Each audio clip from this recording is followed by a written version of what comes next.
मेरे धर्म प्रेमी बंधुओं, मेरी माताओं तथा मेरी बहनों, आप सभी का प्रातः काल की इस धर्म सभा में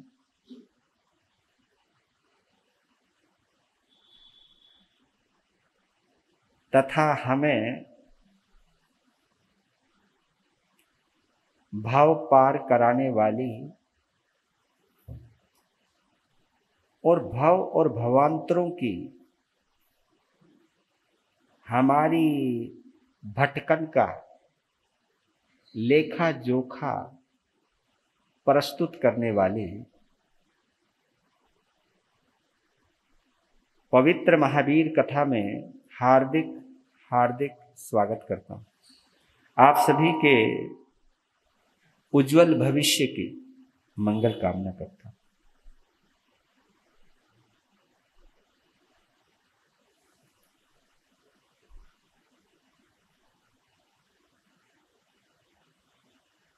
जितनी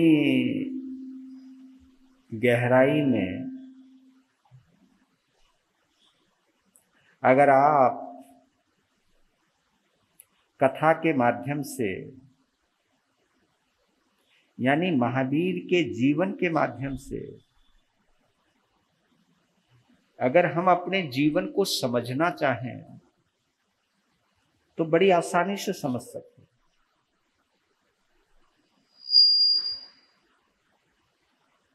ये विशेषता है इस महावीर की कथा का।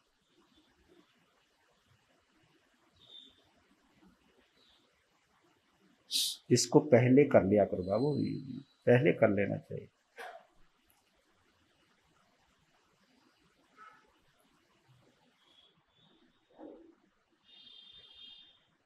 तो जितना हम अपने करीब आएंगे ना, उतना ही हम महावीर के करीब जाएंगे। ये इस कथा का सार है, ये इस कथा की विशेषता है।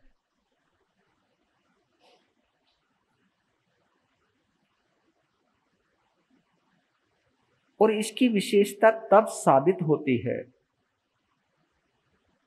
जब हम प्रतिदिन सुनने के बाद जितना भी संभव हो सके, जितना भी पॉसिबल हो सके, उसका एक्सपेरिमेंट, उसका प्रयोग हम अपने जीवन में अवश्य करें।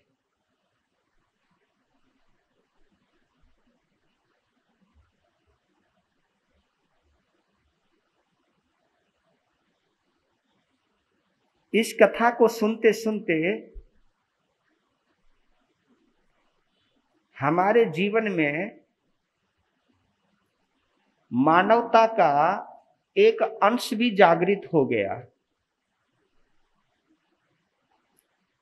क्योंकि कभी कभी हम लोग अपनी मान्यता के अनुसार ही मानवता को तब्दील कर देते हैं। हम अपने विचारों से ही बोल देते कि ये मानवता है। मानवता कभी प्रमाण पत्र नहीं देती। मानवता एक सेटिस्फेक्शन देती है, संतुष्टि देती है, आनंद देती है।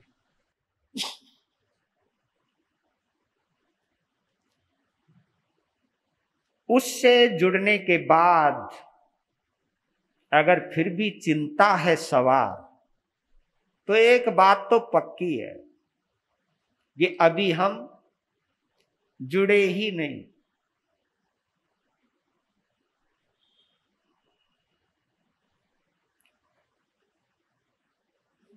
लोहे की कालश अगर बरकरार है तो इसका मतलब है कि अभी पारस ने उसको छुआ ही नहीं, या वो लोहे का टुकड़ा पारस के निकट आया ही नहीं। अगर अरिहंत परमात्मा वीतराग प्रभु की साधना करने के बावजूद भी अगर चेहरे पर सलवटे हैं, अंदर उद्वेलन है, अंदर ऊहापोह है, अंदर घबराहट है, अंदर हड़बड़ाहट है, तो एक बात पक्की है, यदि अरिहंत हमारी जिह्वा पर है, जीवन में नहीं। जिह्वा के अरिहंत से कुछ होना नहीं।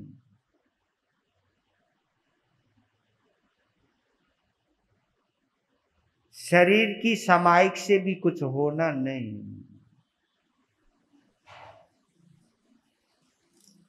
रटे रटाए शब्दों को बोलकर प्रतिक्रमण होना नहीं।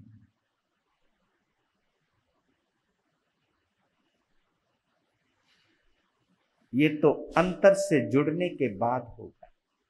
कभी कभी कई लोग कह देते, महाराज जी आप तपस्या की ज्यादा प्रेरणा नहीं देते। बड़ा सवाल आया। कई तो संत बड़ी प्रेरणा देते हैं। एक ने तो ये बोला कि तेला करवाने की प्रेरणा दो, तेला करवाएंगे तो लोग आगे बढ़ जाएंगे। बात में हो सकता है दम हो, लेकिन मेरा एक क्रॉस क्वेश्चन होता है कि इतने सालों तक तपस्या करने के बावजूद भी दोबारा तपस्या करने का अगर मन नहीं कर रहा है, उसमें भी अगर हमारी प्रेरणा का ज्यादा ही इंपॉर्टेंस हो जाता है, तो इसका मतलब ये है कि अभी तुम्हें तपस्या में आनंद आया नहीं। क्योंकि जिस चीज को आप एक बार स्वाद चख लो, अगर वो स्वादिष्ट लग जाए तो फिर उसे मांगने की जरूरत नहीं पड़ती, या उसको लेने की प्रेरणा देने की जरूरत नहीं पड़ती। इसलिए मुझे कभी कभी लगता है कि हम संत लोग हैं ना, आप लोगों से जबरदस्ती करते हैं कि देख, अगर वो आशीर्वाद चाहिए तो ये तपस्या कर। अच्छा जी, कर लेंगे। अगर हमारी कृपा चाहिए तो ये तपस्या कर। फिर ये तपस्या तो नहीं हुई, ये तो सौदेबाजी हो गई। तपस्या भावों से होती है।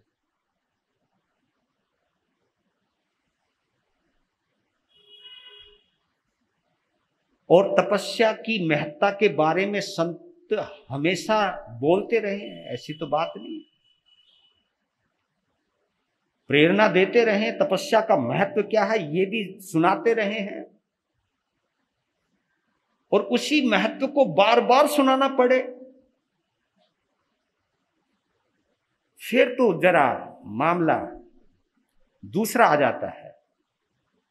तो मेरे कहने का भाव यह है कि जिस चीज में रस आ जाता है, फिर उसे करने की प्रेरणा नहीं देते, फिर वो रस लेने लग जाता है करने वाला। जब करने वाले को किसी चीज में रस आने लग जाता है, क्योंकि आप कभी भी देखना, कभी भी सोचना कि कई काम आप हमारी अनुमति के बिना भी करते हो। क्यों करते हो? क्योंकि उसमें आपको रस आ। कई लोग तो छुपके से भी करते कि मेरा जो ये रस है, जो मेरा इसमें इंटरेस्ट है, हो सकता है मेरे माँ बाप को अच्छा ना लगे, हो सके मेरे गुरु गुरानी को अच्छा ना लगे, चलो इस काम को चुपचाप कर लेते।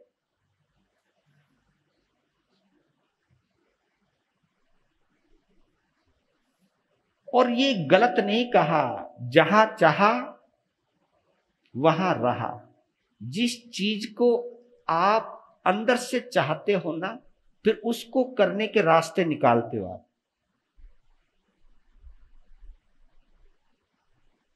तो इसका मतलब तो एक बात है, तपस्या करना कोई नहीं चाहता, जबरदस्ती करवाते हैं। क्योंकि तपस्या करने की चाह हो तो आदमी रास्ते निकाल लेता है। इसलिए एक बात कहूं आपको, क्योंकि मैं तो अपनी तरफ से ज्यादा जोर भी नहीं देता, भाई तुम कथा में आया करो, मैं तो उसकी भी प्रेरणा नहीं देता। कई कहते कि प्रेरणा क्यों नहीं देते, कि मैं प्रेरणा क्यों दूं मैं, ये तो सबको पता है प्रवचन हो रहा है। अगर मैं किसी को प्रेरणा दूं, क्या सोच के दूं बताओ, कि प्रवचन सुनने से तुम्हारा उद्धार हो जाएगा, या प्रवचन सुनने से कुछ प्रभाव पड़ जाएगा।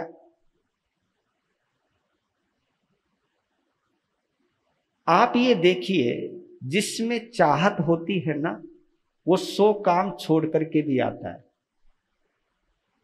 जिसमें चाह नहीं होती, वो 100 बहाने बना लेगा। जब आप किसी काम को करने की सोच लेते हो, तो उस काम को करने के कई बहाने ढूंढ लोगे करने के। अगर नहीं करना है तो नहीं करने के बहाने ढूंढ लोगे। तो ये चीज अंदर से है। मेरे उपाध्याय भगवान या मैं, अपन इस चीज में ज्यादा नहीं जाते कि जो जैसा तुम्हें अच्छा लगे, क्योंकि कितनी विरासत बीत गई, कितना समय बीत गया प्रेरणा देते देते। क्योंकि आपको बताऊं, अगर आप नए हो तो नया सिखाऊं। आप तो वही हो ना जो पिछले साल भी थे, बोलो ना। ये तुम्हारे टीचर बदलते हैं, आप लोग तो वही रहते हो अधिकांश थे, और वही सिखाने की हम कोशिश करते हैं, जिसको सीखते सीखते मुद्दत हो गई।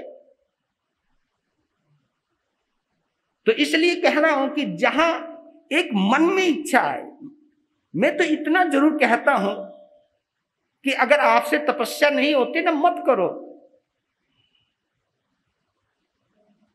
लेकिन किसी भी चतुर्मास में एक प्रेरणा जरूर लिया करो कि मैं अठाई करूं ना करूं, मांस खमन करूं ना करूं, तेला बेला करूं ना करूं, लेकिन एक चीज जरूर करूंगा। मेरे जीवन में कितनी भी विपरीत प्रतिकूल परिस्थितियां आ जाए, मैं अपने आप को डिस्टर्ब नहीं करूंगा। मैं सहन करने की कला सीखूंगा, मैं समाधान ढूंढूंगा। आप समाधान अगर ढूंढते हैं तो यह भी एक तपस्या है। बस इतना फर्क है, ये तपस्या वो है जिसका सम्मान परमात्मा करता है, और जो आप लोग तपस्या करते हो उसका सम्मान आपकी समाज करती है। हमें समाज की नजरों में आना है या परमात्मा की नजर में जाना है, निर्णय आपने करना है। परमात्मा की नजर में जाओगे तो धीरे धीरे उनके करीब पहुंच जाओगे, और कभी कभी समाज में दिखाने की भावना आएगी तो अहंकार के पास चले जाओगे। ये फर्क है। ये जिसको हम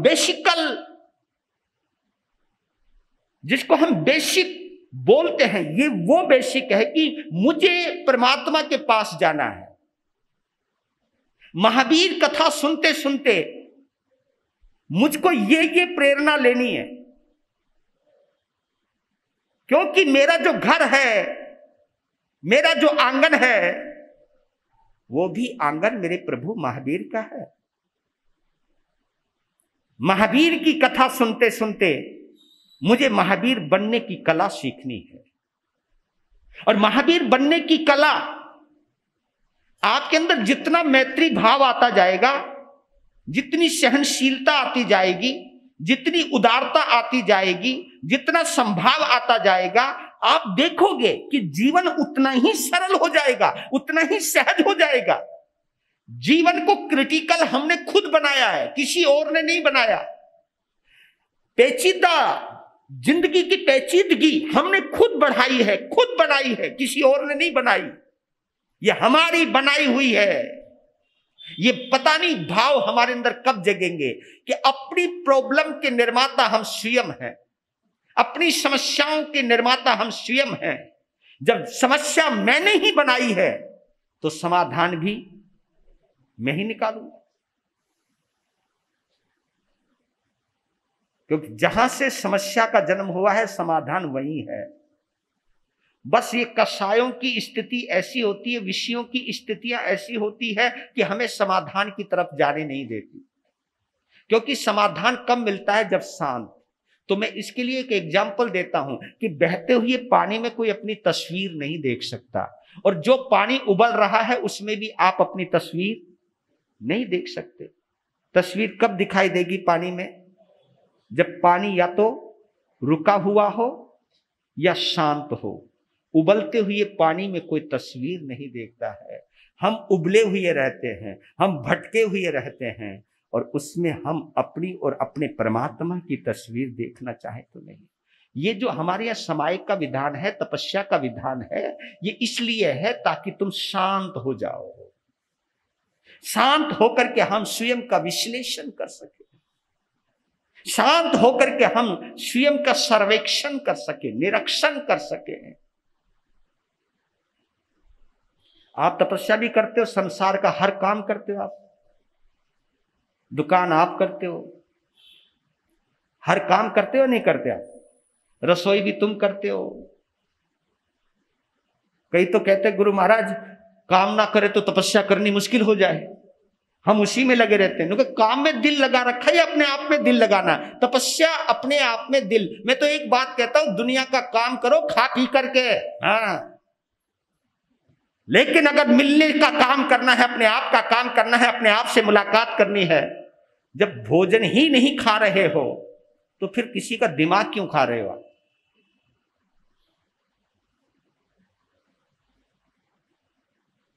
जब निर्जल पानी ही, निर्जल उपवास कर रहे हो, फिर किसी का दिल क्यों जला रहे हो आप? ये सोचना है। मेरे गुरुदेव की एक विशेषता थी, मुझे बोलना चाहिए या नहीं चाहिए मैं नहीं जानता इस बात को, लेकिन मेरे गुरुदेव कभी तपस्या करवाते थे तो वो पोषद की अठाइयां करवाते थे। किसी को भी उपवास करते थे तो उपवास की प्रेरणा कम देते थे, पोषद की उपमा देते थे कि तुम थानक में रहो, आपको घर नहीं जाना, घर का कोई काम नहीं करना, दुकान में दिमाग नहीं लगाना, आप यहीं बैठो। अब तो मोबाइल भी आ गए, अब तो समायक में भी और पोषद में भी मोबाइल लेकर के बैठे रहते हैं, लेकिन मैं उस जमाने की बात कर रहा हूं, मेरे गुरुदेव के समय में ये मोबाइल का इतना प्रचलन नहीं था। वो कहते थे घर बार दुकानदारी सब कुछ भूलकर आ, यहां बैठ साधना कर, नौकार मंत्र से मिल, महावीर से मिल, अपने आप से मिल, यहां से परिष्कृत होकर जा, यहां तो अपनी सफाई करने के लिए आया है, साफ होकर के जा, अपने आप को बदल करके जा। ये साधना है। हम जो आत्म ध्यान शिविर के माध्यम से वहीं जो कनेक्ट रहते हैं, उसके पीछे यही एक लॉजिक है कि किसी भी तरह से तुम डिस्कनेक्ट हो जाओ बाहर की दुनिया से, क्योंकि जब तक बाहर जुड़े रहोगे अंदर नहीं जुड़ पाओगे। क्योंकि एक म्यान में दो तलवार तो नहीं हो सकती, राम और काम दोनों एक साथ तो नहीं हो सकते।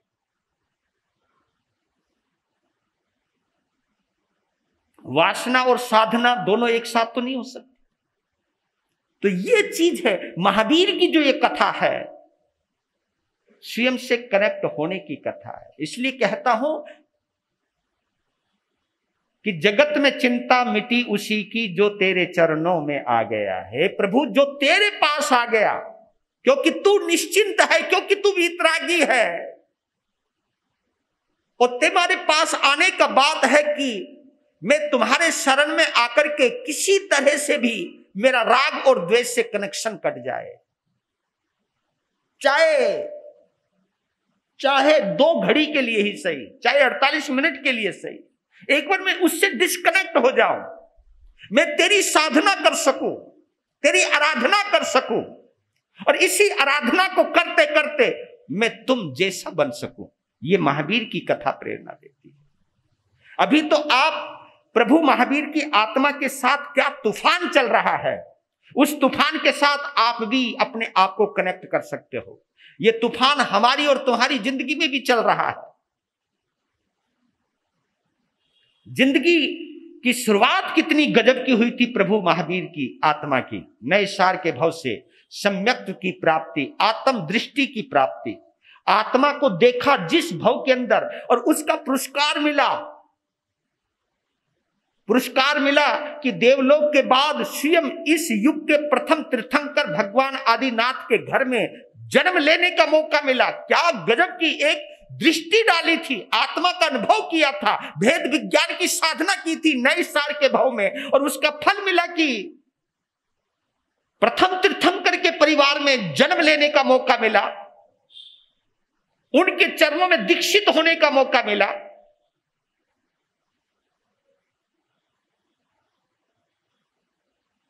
लेकिन कष्टों से घबराए, ना घर गए, ना संत रहे, परिव्राजक बने, लेकिन फिर भी अपने आप को किसी तरह परमात्मा से जोड़े रखा।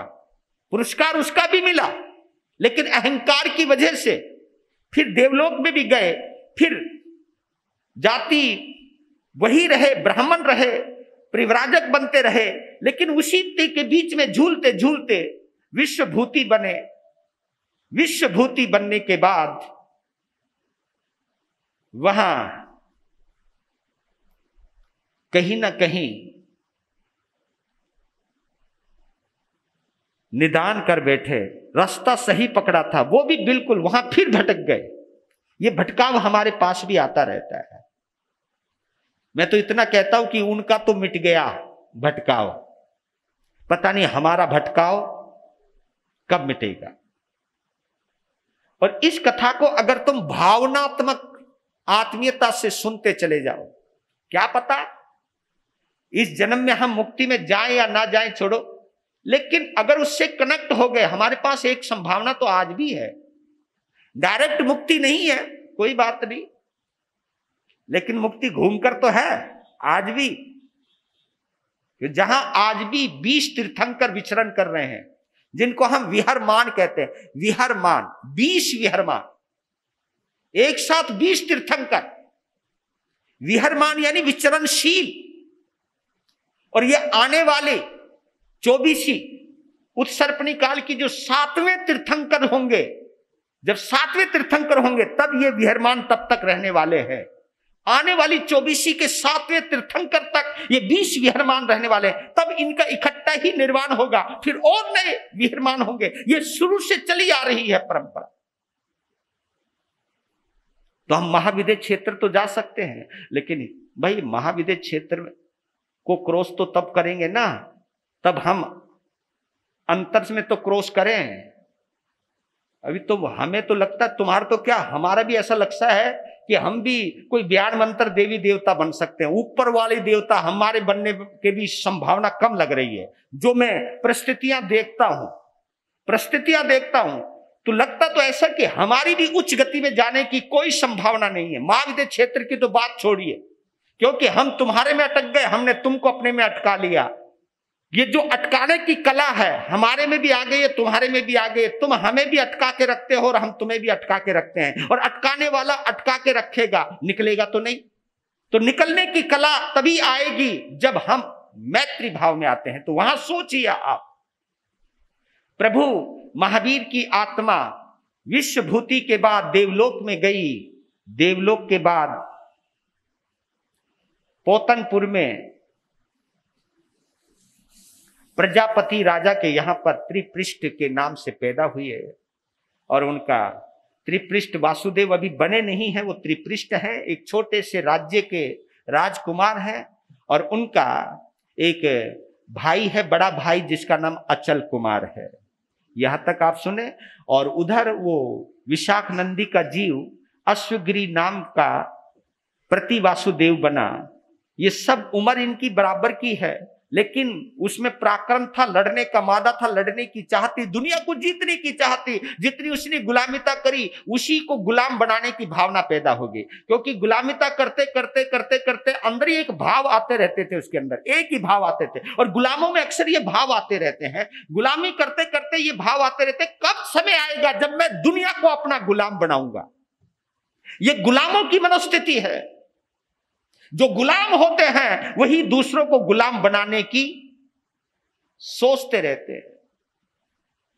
नौकर भी सोचता रहता है कब समय आएगा जब मैं मालिक बनूंगा, जिसकी नौकरी करता हूं वो मेरी यहां नौकरी करे। ऐसे से भी लोग सोच जाते हैं, और किस्मत भी हो जाती कभी कभी। मैंने तो दुनिया में ये रंग भी ढंग देखे हैं, ये किस्मत का पता नहीं चलता कि जो कभी किसी के घर में नौकरी किया करता था, वक्त ऐसा आया नौकर मालिक बन गया और मालिक उसके यहां नौकरी करने लगा। ऐसी कई घटनाएं हैं,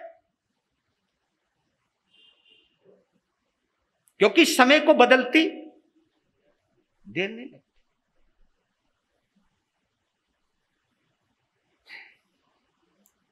देखिए,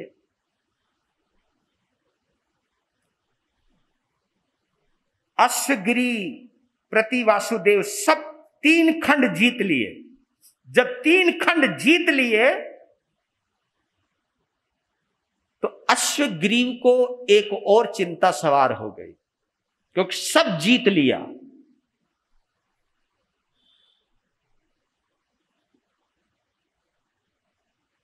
क्योंकि एक बात जरूर याद रखना, मैं ये फर्क करता हूं, सत्ता और सत्य में क्या अंतर है। सत्ता उसको कहते हैं जब हम किसी को सताकर हासिल करते हैं। सत्ता किसी को सताकर हासिल करते हैं, और फिर हम सत्ता का इस्तेमाल किसी को सताने में करते हैं। पहले तो किसी को सताकर सत्ता हासिल करी, फिर दूसरी गलती और करने लगते हैं, क्योंकि अब सत्ता मिल गई। तो सत्ता मिल जाने के बाद फिर भी वो सताना नहीं छोड़ता है, क्योंकि पहले खुद सताया हुआ था, इसलिए दूसरे को बेदखल किया।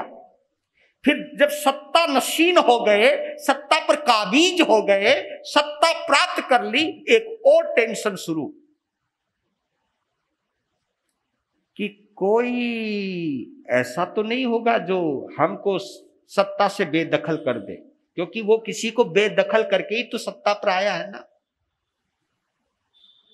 मैं पता नहीं अपना मैसेज कन्वे कर पा रहा हूं नहीं कर पा रहा हूं। जो सत्ता किसी को बेदखल करके पाई है, तो उसके ऊपर बैठने के बाद भी, सत्ता का स्वाद लेने के बाद भी, सत्ता पर आसीन होने के बाद भी उसके मन में एक बात तो आती है, अगर मैंने किसी को बेदखल करके सत्ता प्राप्त की है तो कोई ना कोई मुझे भी तो बेदखल कर सकता है। मैंने औरों को हरा करके सत्ता हासिल की है, तो कोई मुझे भी तो हरा सकता है।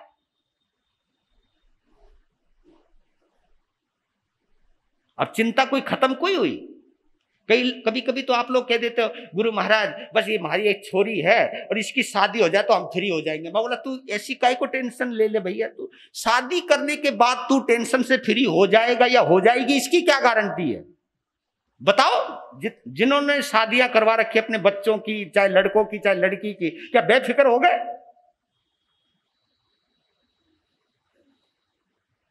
पहले तो शादियों नहीं ये चिंता, देखते जाओ, पहले शादी नहीं हो रही थी ये चिंता थी, शादी होने के बाद पता नहीं ये शादी निभेगी या नहीं निभेगी ये चिंता, पता नहीं वहां पर उसकी वहां बनेगी या नहीं बनेगी वो चिंता, अब कुछ उसके यहां कुछ हुआ गया, लो जी अब उसको देने की चिंता। भाई चिंता तो हमेशा रहने वाली है, क्योंकि जिसका जन्म ही चिंता में हुआ है तो चिंता तो जिंदगी भर रहने वाली है, चिंता कभी मिटने वाली नहीं है। तो एक टेंशन आ गई कि अब कोई भी नहीं है। और याद करना, वो पोतनपुर जहां पर त्रिपृष्ठ का जन्म है, वो पोतनपुर का जो राजा प्रजापति, वो भी गुलाम था, वो भी उसी के अधीन था, अश्वग्रीव के।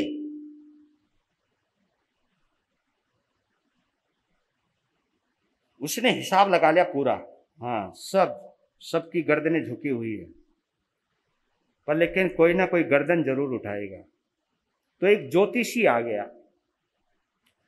और मैं बताऊं आपको एक गहरी बात और, अगर आपके पल्ले पड़े तो, जो डरपोक लोग होते हैं ना, वही ज्योतिषियों के चक्कर में पड़ते हैं। जो डरपोक लोग होते हैं ना, वही मंत्रवादियों के चक्कर में पड़ते हैं, जो डरपोक लोग होते हैं। जिनको डर बना रहता है, कोई मुझे बर्बाद तो नहीं करेगा, कोई मेरी सत्ता को उखाड़ेगा तो नहीं, कोई मेरे बने बनाए काम को बिगाड़ेगा तो नहीं। मतलब डरपोक आदमी कहां तक जाता है, कहां तक जाएगा। इसको भय संज्ञा कहते हैं। भय संज्ञा से हमेशा व्यक्ति भयभीत ही रहता है। तो ज्योतिषी आ गया, प्रकांड ज्योतिषी, जिसका बोलबाला था।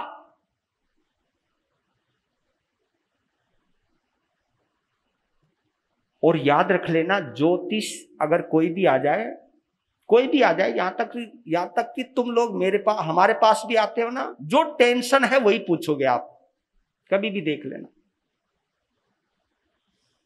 यानी आपका हमारे पास आने का कोई ना कोई कारण मौजूद रहता है।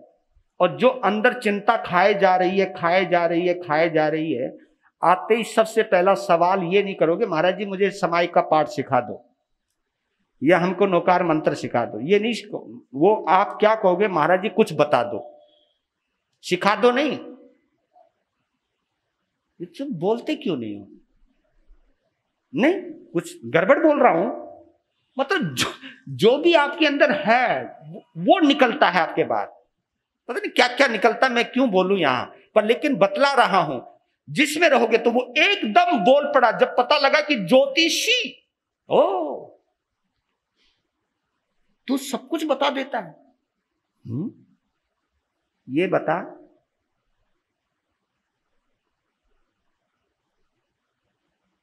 मुझे सत्ता से बेदखल करने वाला कौन होगा?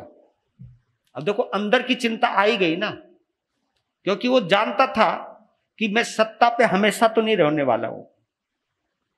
मैंने औरों को हराया है तो कोई मुझे भी हराने वाला पैदा होगा। मैंने कईयों को मारा है अपनी सत्ता को पाने के लिए, कोई मुझे भी मारने वाला होगा। तो ये चिंता ज्योतिष के आगे निकल करके आ गई। ज्योतिषी बड़ा समझदार, जब उसने लगाया ना वो हिसाब किताब और अश्वग्रीव की तरफ देखा, उसके चेहरे को देखने लगा। अश्वगिरी बोला मुझे काय को देख रहा है, जो मैंने पूछा वो बोल। नुके जी वही बोल रहा हूं।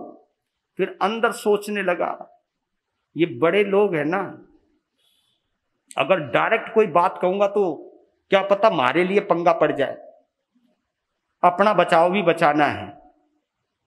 पर लेकिन उस ज्योतिषी को अश्वग्रीव का भविष्य नजर आ गया।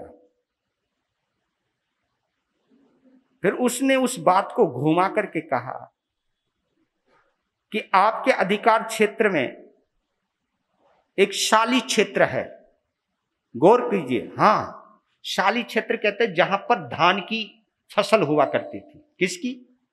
धान की फसल होती थी, जहां चावल सबसे ज्यादा होता था। मैं उस जमीन पर विशेषता थी, उस जमीन का पैदा हुआ चावल इतना स्वादिष्ट होता था, इतना स्वादिष्ट होता था, उसका डंका बजता था। शाली क्षेत्र था और वहां के किसान बड़े समृद्ध थे, बड़े समृद्ध थे। कि शाली क्षेत्र में एक खूंखार आदमखोर शेर होगा, बब्बर शेर, और वो इतना बहादुर होगा, इतना वीर पराक्रमी होगा वो बब्बर शेर कि कोई उसका सामना नहीं कर पाएगा।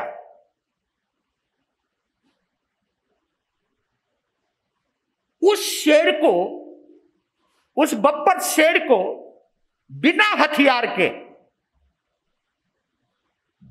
जो उसे पराजित कर देगा, मार देगा,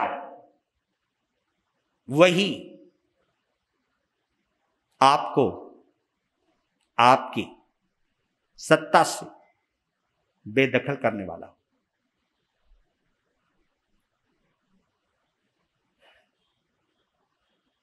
उसको उचित इनाम दिया। पता लग गया उसको कि मैं भी सुरक्षित और कोई भी नहीं है। मेरे बंधुओं, तुम भी समझ लेना और मैं भी समझ रहा हूं। मैं हमेशा इस चीज को मान के चलता हूं, ये जो हमारा आप सभी का मुझे इतना प्रेम मिलता है, तो मैं कभी इस प्रेम पर पागल नहीं होता। मैं इसलिए नहीं होता कि ये कोई शाश्वत चीज नहीं है। जब तक मेरा समय साथ दे रहा है तुम सब मेरा साथ देने वाले हो, जिस समय मेरा समय साथ नहीं देगा तुम ही दूर चले जाओगे। ये दुनिया की सच्चाई है, इसलिए हम इतराते नहीं और इसलिए हम ज्यादा प्रोपगेंडा समझ लो, ज्यादा फैलने की कोशिश नहीं करता मेरी, क्योंकि मुझे मालूम है चाहे हजारों भगत मेरे हो जाए लेकिन मेरे मरने के बाद सब बदलने वाले हैं। कुछ समय के लिए मेरी फोटो भी लगा सकते हैं, लेकिन मेरे से बढ़िया कोई चमत्कारी आ गया तो मेरा फोटो हटा करके उस जगह कोई उसी का फोटो लगाने वाला है। और ये मैं घरों में देख रहा हूं, ये मैं नजारा देख रहा हूं। ऐसे ऐसे श्रावकों के घरों में जहां प्रभु आत्मा राम की तस्वीर हुआ करती थी, उन तस्वीरों की जगह किसी और की भी तस्वीरें आने लग गई हैं। तो ये वक्त बदलता है। फिर इस दुनिया के लिए पागल होना शायद बेवकूफी है, शायद अपनी खोपड़ी खराब करना है, चाहे अपना दिमाग खराब करना है और सच्चाई को इनकार करना है। अरे वक्त है जब तक तुम सब हमारे साथ हो, जब वक्त बदल जाएगा तो सब बदल जाएंगे। अरे तुम तो क्या, जब वक्त सही है तो मेरा शरीर भी साथ दे रहा है, मेरी जबान भी साथ दे रही है। जब वक्त बदल जाएगा तो शरीर भी साथ छोड़ देता है, स्वर भी साथ छोड़ देता है, आंखें भी साथ छोड़ देती है, कान भी साथ छोड़ देते हैं। जब हमारा शरीर ही हमारा साथ छोड़ देता तो आप लोग क्यों नहीं छोड़ सकते? ये सब वक्त के साथी हैं, मुकद्दर के साथी हैं, समय के वक्त के साथी हुआ करते हैं। वक्त वही होता है, कभी उसी वक्त में उसका डंका बजा करता था और कभी वो भी वक्त आता है कोई उसको पूछने वाला भी नहीं होता। इसलिए मैं कहता हूं कि कभी इतराना नहीं। इस सत्य को जो हमेशा मान करके चलता है वो कभी गफलत में रहेगा नहीं। ज्योतिष के जाने के बाद साली क्षेत्र में अपने गुप्तचरों को भेजा। किसने? अश्वग्रीव ने, जो प्रति वासुदेव है। साली क्षेत्र की खूब खोजबीन की, वहां कोई बब्बर शेर नहीं था। जब देख लिया कि शेर ही नहीं है तो शेर को मारने की जरूरत ही नहीं पड़ेगी, और जब शेर ही नहीं है तो मारने वाला भी नहीं होगा, और मारने वाला नहीं होगा तो काहे को टेंशन लेने का रे। अब बात एक पक्की होगी, जो शेर को मारेगा वो मुझे मारेगा। अब शेर है नहीं, जब कारण मौजूद नहीं तो कार्य भी नहीं होगा। समय बीतने लगा, बीच बीच में अपने गुप्तचर भेजा करता था। एक बार भेजा, दो बार भेजा, वर्षों गुजर गए जी, कुछ कितने साल निकल गए होंगे। फिर सोचने लगा कुछ नहीं बिगड़ना, कुछ नहीं बिगड़ना। निश्चिंत हो गया। एक दिन 15-20 किसान पहुंच गए अश्वगिरी के दरबार में। महाराज त्राहिमाम, त्राहिमाम। मंत्री को पूछा, मंत्री ये लोग कहां से आए? जी साली क्षेत्र के किसान है। ओ तेरे की बोलो, त्राहिमाम समझ गया वो कि लगता कोई पंगा। त्राहिमाम बोला, उन्होंने टेंशन खुद को हो गई। बेचारे किसान जीवन की भीख मांगने उसके पास आए, वहां खुद के जीवन को खतरा हो गया। क्या हुआ जी? आवाज बदल गई। जी एक आदमखोर खूंखार शेर ने हमारा जीना हराम कर दिया है। हम खेतों में नहीं जा सकते, कोई जाने की चेष्टा करता है। बड़े बड़े बहादुर युवक भी हमारे गांव के थे, मार दिया सबको उसने। उससे रक्षा करो हमारी।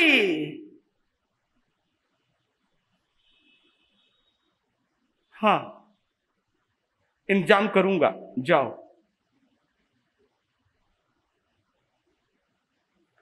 अब बेचारा ऐसी स्थिति कि सबके सामने बोल भी नहीं सकता, क्योंकि ज्योतिषी ने कमरे में बोला था। इसलिए तुम कभी महाराज को भी पत्री दिखाते तो तुम कहते महाराज जी अकेले में देख लो, किसी और को नहीं बुलाना, पता नहीं चलना चाहिए। तो लग गया अब क्या करूं। अब वो ये सोचने लगा कि मेरे अधीन जितने राज्य हैं और जितने राजा हैं, उन्हीं में से कोई मेरा दुश्मन हो सकता है ना। तो अब मैं उनको भेजना शुरू करता हूं। जिनको बर्बाद कर दिया बब्बर शेर ने, मैं निश्चिंत। अब उसने भेजने शुरू किए, राजाओं की ड्यूटियां लगा दी कि तुम्हें जाना है, अब तुम्हारी बारी है। जैसे अखंड पाठ की बारी है ना, ये तुम्हारे साथ कोई अखंड पाठ की बारी किसी बब्बर शेर से लड़ने से कम कोई होता है ना। मैंने देखता हूं, बड़ा गजब का रंग ढंग देखता हूं, इसलिए मैंने 24 घंटे का जाप ही बंद करवाया, क्योंकि मैंने कई लोगों के भाव बिगड़ते हुए देखे, आंखें तरेड़ते हुए देखे,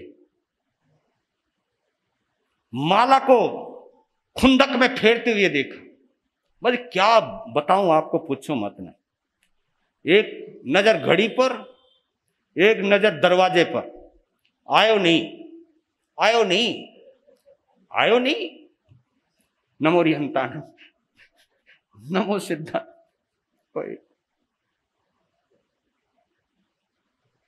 अगर 10 मिनट लेट आया, वो इंतजार देखता कब माला पूरी हो। कब माला पूरी होते ही पहले तो उसको मरखनी नजर से देखा। मरखनी नजर जानते हो आप? एक मरखनी नजर होती है, जैसे किसी सांड को गुस्सा आ रखा हो दूसरे सांड को देखकर, तो उस वक्त जो स्थिति होती है, क्यों जी जब टाइम पर नहीं आना तो नाम लिखवाना जरूरी होता है क्या? लो जी, जितनी तपस्या करी, जितनी माला फेरी, हो गई ना काम। तो मतलब यार ये तो धंधा ठीक नहीं है। तो उसके बाद 1 घंटे का जाप चालू किया कि भैया, उसमें भी कई महानुभाव ऐसे ही है, लास्ट तक आते रहते हैं। बहुत कम हैं जो समय पर आते हैं, लेकिन जो समय पे आते हैं तो उनको मैं शुक्रिया अदा करता हूं। मेरे कहने का भाव ये, भेजने शुरू किए, राजा मरने लगे, और जैसे कोई राजा मरता तो वो संतुष्ट हो जाता कि अब खतरा नहीं है, अब खतरा नहीं है। संयोग ऐसा हुआ कि पोतनपुर की बारी आ गई। किसकी? पोतनपुर, जहां पर त्रिपृष्ठ ने जन्म लिया है, उसके पिता की बारी आ गई।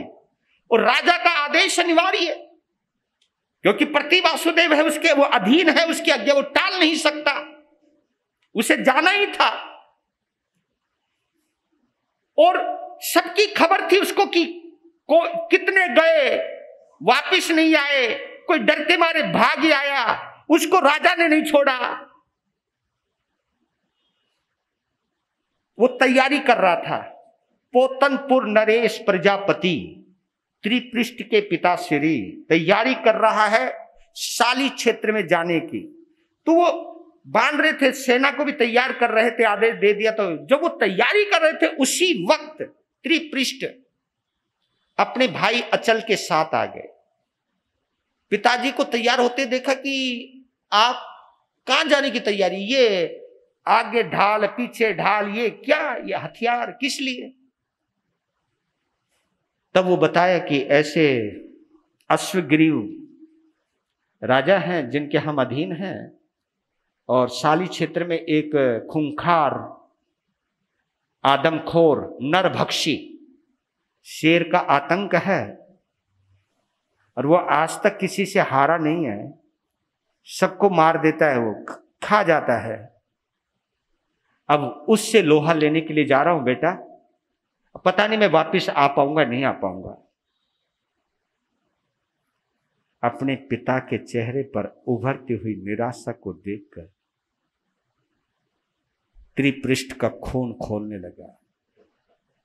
कहा, पिताजी अभी तुम्हारा बेटा जिंदा है, मेरे रहते हुए आपको जाने की जरूरत नहीं। नहीं बेटा, नहीं नहीं नहीं, बहुत खूंखार है। कहा कि पिताजी उससे ज्यादा खूंखार मैं हूं।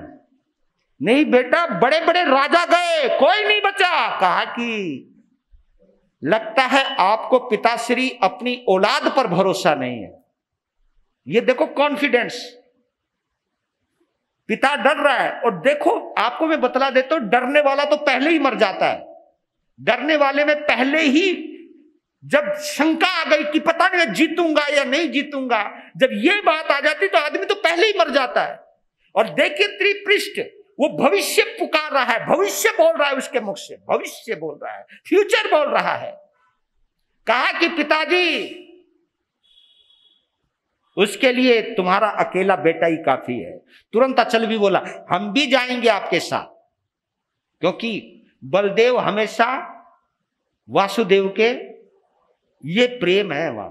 भाई क्या बात है, मुझे ऐसे भाई भाई देखने को बहुत मुश्किल मिलते हैं आजकल, जो भाई भाई के लिए मरता हो। यहां तो मैंने ऐसा देखा है, दो भाई हैं, एक भाई की खुशी दूसरे भाई को सुहाती तक नहीं है, ऐसा भी होता है, बहुत कम होते हैं ऐसे लोग। सेना की तैयारी की, त्रिपृष्ठ ने कहा मुझे सेना लेकर के नहीं जानी, मैं सेना लेकर नहीं जाऊंगा, हम दो भाई बहुत हैं और एक सारथी जो रथ चलाएगा, हम तीन बहुत हैं। यह है कॉन्फिडेंस। दोनों भाई रथ पर हुए सवार, पहुंच गए शाली क्षेत्र, और शाली क्षेत्र के गांव के लोग बाहर निकलकर आने लगे, देखने लगे कि कौन आया, कौन आया, उस शेर से बचाने के लिए कौन आया, कौन आया। कह कि केवल दो ही राजकुमार नजर आए।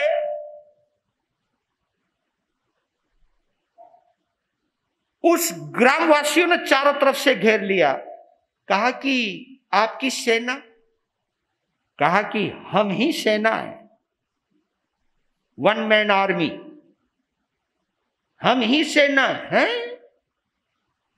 नहीं राजकुमार, वो शेर, अकेला शेर सैकड़ों पर भारी पड़ता है, सेना सहित पता नहीं कितनी सेना जान बचा के भाग गई, कितने लोग मर गए, वो काबू में नहीं आता, महाबली है वो, उसका आतंक हमने देखा, क्या खूंखार है वो। तुम्हें डरने की जरूरत नहीं, तुम जगह बताओ। तो गांव वालों ने दूर से इशारा किया, वो उसकी गुफा है, वहीं सोता है, जब उसे भूख लगती है बाहर आता है और किसी को भी लेकर चला जाता है। उस गुफा में हम सभी को अपनी मौत नजर आती है। कहा कि समाधान हो गया, तुम जाओ निश्चिंत होकर के। अब जनता घबराए, आश्चर्य भी करे, और रथवान को कहा कि चलो रथ को उधर ले चलो। रथ पहुंच गया और एक चिंगार लगाई है, त्रिपृष्ठ ने एक ललकार दी है और इतनी जोर से आवाज की, अगर तू सो रहा है तो निकल बाहर। उसकी आवाज को सुनकर धरती हिलने लगी। जब उस आदमखोर बब्बर शेर के कानों में कोई आवाज पड़ी तो एकदम कान फड़फड़ाए, और जैसी गुफा के बाहर आया जोर से दहाड़ा। उसकी दहाड़ भी गजब की थी, सारा गांव दुबक गया, भाग गया, क्योंकि उस शेर को आदत थी सामने सेना को देखने की, लेकिन उसे कोई सेना नजर नहीं आई। उसे एक ललकारता हुआ एक नौजवान नजर आया। तो त्रियंच में भी अभिमान होता है, शेरों में बड़ा अभिमान होता है। हाँ, वो सोचने लगा है आपका समय हो गया, हाँ, है ना, कल फिर देखते हैं क्या होता है।